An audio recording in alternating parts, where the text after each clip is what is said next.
बिस्मिल्लाहिर्रहमानिर्रहीम and welcome to psychology hub. उम्मीद है आप लोग सब खैरियत से होंगे। आज जो हम कोर्स स्टार्ट करने जा रहे हैं वो है रिसर्च मेथड्स। बेसिकली एक काफ़ी ही इजी सा सब्जेक्ट है, सिर्फ समझ के पढ़ने की देर है, आपको एकदम से चीज़ें क्लियर होना स्टार्ट हो जाएंगी। तो टाइम वेस्ट नहीं करती, जल्दी से स्टार्ट करते हैं लेसन नंबर 1 जो कि है इंट्रोडक्शन टू रिसर्च मेथड्स। उसके बाद उसकी डेफिनेशंस और वैल्यूज ऑफ रिसर्च, यानी कि रिसर्च क्यों इंपॉर्टेंट है, हम रिसर्च बेसिकली करते क्यों हैं। तो स्टार्ट करते हैं। सबसे पहले यहाँ पे वो कहते हैं कि हमारी जो सारी सराउंडिंग है ना वो रिसर्च पे मबनी है। कोई भी शोबा ले ले जिंदगी का, education, administrated, government official, business leaders, human service providers, health care professional, regular use social research finding in their job, यानी कि कोई भी शोबा जिंदगी का ले लें उसमें रिसर्च एक बहुत ही इंपॉर्टेंट रोल प्ले करती है। तो आगे हम चलते हैं कि रिसर्च होता क्या है।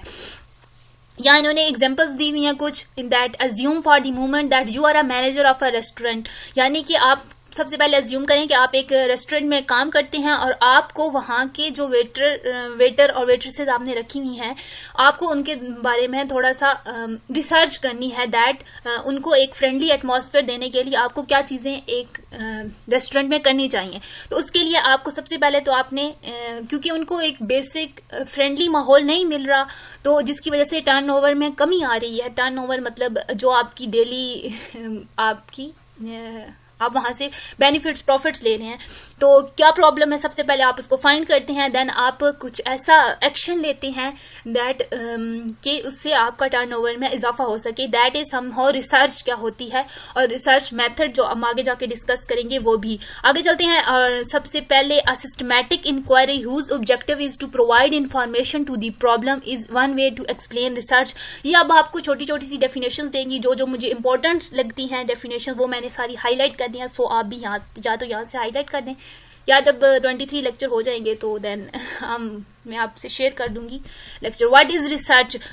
अब ये जो डेफिनेशन है ये एक मेजर डेफिनेशन है, अगर पेपर में आती है तो आप ये लिख के आएंगे तो ऑब्वियस सी बात है आपको ज़्यादा अच्छे नंबर्स दिए जाएंगे। रिसर्च होती क्या। Research is a simple process of finding a solution of a problem after through study and analysis of the situational factors. अच्छा, यहाँ पे एक इंपॉर्टेंट बात है कि सिचुएशनल फैक्टर्स क्या होते हैं, यानी अगर कोई भी प्रॉब्लम है उसको हमने सॉल्व करना है तो वहाँ बहुत से फैक्टर्स इन्वॉल्व होते हैं। तो उन फैक्टर्स को देखते हुए किसी भी प्रॉब्लम का सलूशन हम जब फाइंड करते हैं तो वो हम उसे रिसर्च कहते हैं। It is a gathering information needed to answer a question thereby helping a solving a problem. बहुत ही सिंपल सी चीज़ है जिन्होंने इतनी बड़ी करके लिखी हुई है कि किसी भी प्रॉब्लम का सलूशन जब हम फाइंड करते हैं सिचुएशनल फैक्टर्स को, यानी कि एक जो बेसिक सिचुएशन होती है। फॉर एग्जांपल जब वेटर्स की बात करें कि वेटर और वेट्रेसेस को क्या प्रॉब्लम आ रहे होते हैं इन अ होटल, तो उस सिचुएशन के जो फैक्टर्स हैं उनको देखते हुए किसी भी प्रॉब्लम का सोल्यूशन फाइंड करना रिसर्च कहलाता है। ठीक है, हम आगे चलते हैं। दैट यहाँ पे वो कहते हैं कि हम जब रिसर्च की बात की जाती है तो इसका मतलब ये नहीं होता कि हमने बस जल्दी जल्दी स्टडी कर दिया, बल्कि एक रिसर्च जब की बात होती है तो रिसर्च में एक पूरा मेथड फॉलो होता है। तो जिसमें सबसे पहले आप प्रॉब्लम को आइडेंटिफाई करते हैं, देन एनालिसिस करते हैं, फिर प्रॉब्लम का जो सोल्यूशन है वो आपके पास बहुत से होते हैं। दैट आपके पास बहुत से चॉइसेस होती है कि आप कौन से सोल्यूशन के साथ जाना पसंद करोगी। उसके बाद उन सोल्यूशंस में से आपने एक सोल्यूशन को चूज करना है, देन उसको एक्शन प्लान कर देना है। दैट इज समहाउ रिसर्च का पूरा मेथड जो मैंने आपको शॉर्ट फॉर्म में बता दिया। आगे चलती है। What is the value of research, यानी कि रिसर्च इतनी इंपॉर्टेंट क्यों है। इसलिए इंपॉर्टेंट है क्योंकि जब किसी भी the nature of a research problem could very, यानी कि प्रॉब्लम टू प्रॉब्लम वेरी करती है कि जैसा प्रॉब्लम होगा हमें अब उसके मुताबिक ही रिसर्च करनी पड़ेगी। फॉर एग्जांपल यहाँ पे जो उन्होंने एग्जांपल दी है BA BS एग्जामिनेशन की, यहाँ पे आपको फैक्टर्स की भी समझ आ जाएगी। दैट जो पंजाब यूनिवर्सिटी में BA BS का एग्जाम हुआ उसमें 67% स्टूडेंट फेल्ड हो गए। तो इसका अब ये तो बहुत ज़्यादा लॉस हो गया। पूरा साल के जो मेहनत थी बच्चों की वो भी ज़ाया हुई, टीचर्स आए उनकी भी मेहनत ज़ाया हुई, तो ये बहुत ही वेस्टेज ऑफ रिसोर्सेज हो गया। तो हमें इस पे रिसर्च करनी है टू फाइंड अ सोल्यूशन कि ऐसा क्यों हुआ। इसके जब हम स्टूडेंट्स की बात करते हैं, जब 67% स्टूडेंट फेल हुए हैं, तो या तो आपके टीचिंग मेथड में कोई प्रॉब्लम थी, एग्जामिनेशन में कुछ मसला था, पेपर चेकिंग में कुछ मसला हो गया होगा, या फिर जो बच्चों की इन्वायरमेंट था स्टडी का वो डिस्टर्ब था, जिसकी वजह से इतनी ज़्यादा परसेंटेज में लोग फेल हो गए हैं। तो ये सारे जो हैं ये सिचुएशनल फैक्टर हैं जो इस सिचुएशन के मुताबिक आप इम्प्लीमेंट करते हैं। उसके बाद आप प्रॉब्लम आपको समझ आती है कि प्रॉब्लम क्या है, देन आप सोल्यूशन की तरफ बढ़ जाते हैं।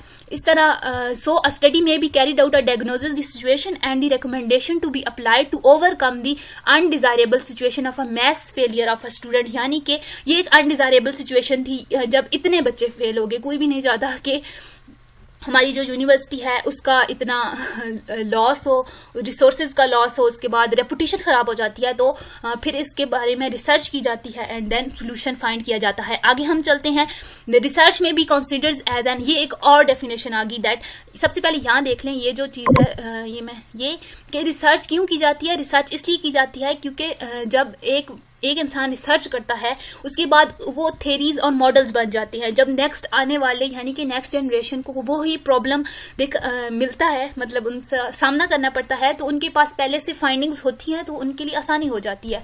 आगे हम चलते हैं दैट रिसर्च में भी कंसिडर्ड एज अ ऑर्गेनाइज, ये एक और किस्म की डेफिनेशन ही आप समझ लें। आप ये भी लिख सकते हैं, वो भी लिख सकते हैं, जो आपको इजी लगे, जो आपको पेपर में याद हो वो आप लिख सकते हैं।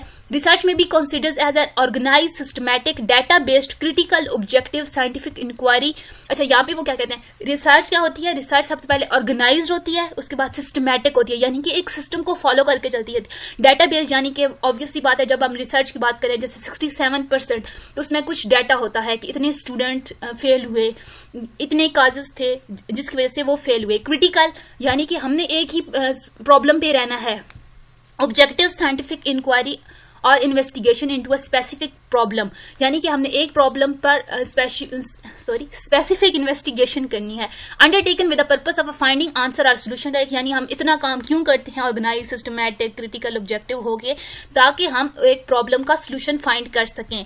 The value of research for policy makers, planners, business manager and other stakeholder is that it reduce uncertainty, यानी कि जब बिजनेस की बात की जाती है, जब स्टेक होल्डर की बात की जाती है, तो वहां पे इसलिए होती है रिसर्च ताकि आपको बेयकीनी की जो कैफियत होती है, यानी कि अगर फॉर एग्जांपल बिजनेस की बात करें, एक बिजनेस है आपका, आप कोई भी फर्म चला रहे हैं, तो आप वहाँ पे काम करते हैं, तो देखा जाता है कि बहुत से आपके पास मतलब एक प्रॉब्लम को सॉल्व करने के लिए आपके पास बहुत सी वैरायटी ऑफ सॉल्यूशंस हैं, लेकिन आप अनसर्टेन हो कि आया कि आपका एक एक्शन जो आप ले रहे हैं उसके कॉन्सिक्वेंसेस क्या होंगे, यानी कि उनके नतीजे क्या होंगे।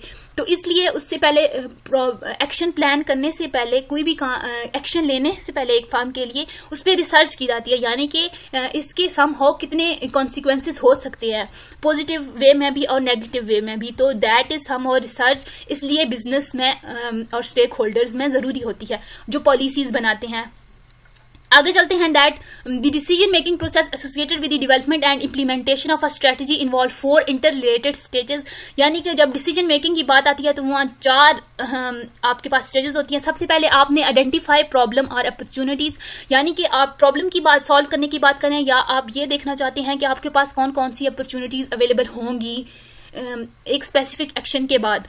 तो सबसे पहले आपने उस अपॉर्चुनिटी या प्रॉब्लम को आइडेंटिफाई करना है, उसके बाद आपने उसको डायग्नोज करना है, यानी आपने उसका पूरा पोस्टमार्टम कर देना है कि इसके क्या कॉन्सिक्वेंसेज होंगे, कितने हमें पॉजिटिव वे में फायदा पहुंचाएगा, कितना नेगेटिव वे में। Then selecting and implementing a course of action, फिर आपने एक कोर्स ऑफ एक्शन लेना है जो आपने इम्प्लीमेंट करना है उस स्पेसिफिक प्रॉब्लम या अपॉर्चुनिटी को अवेल करने के लिए। Then evaluating the course of action, फिर आपने उस कोर्स ऑफ एक्शन के मुताबिक काम करना है। आइडेंटिफाई प्रॉब्लम और सोल्यूशन, जो मैं अभी भी बता दिया है कि जब हम किसी भी प्रॉब्लम को फर्स्ट टाइम देखते हैं, फॉर एग्जाम्पल अगर आप इसी बुक को ले लें, जब आपने फर्स्ट टाइम देखा होगा तो आपने कहा ये पता नहीं क्या लिखा हुआ है, रिसर्च मेथड बहुत ही, आपको जब आप फर्स्ट टाइम किसी चीज़ को देखते हैं तो वो बहुत ही बड़ी लगती है।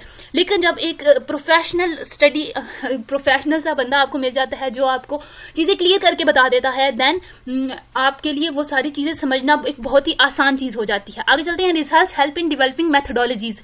अब मैथडोलॉजीज क्या होती है, these methodologies the researcher have to develop methodologies for carrying out the research, यानी कि एक पूरा मेथड फॉलो करना होता है एक रिसर्चर को कोई भी रिसर्च कैरी आउट आगे तक लेके जाने के लिए। These methodologies are for the collection of data, data processing and data analysis, यानी कि आपने किस तरह से डाटा कलेक्ट करना है, उसके बाद उसको प्रोसेस किस तरह करना है, फिर उस डाटा जो आपने इकट्ठा किया है उसका एनालिसिस करना है at the end.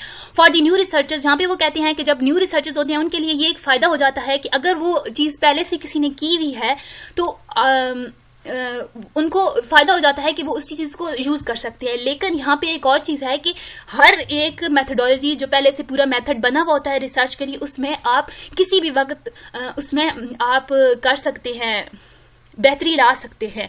For example यहाँ पे उन्होंने क्या एग्जाम्पल दी हुई, a product develop may not be a taking off or financial investment may not be paying off as anticipated.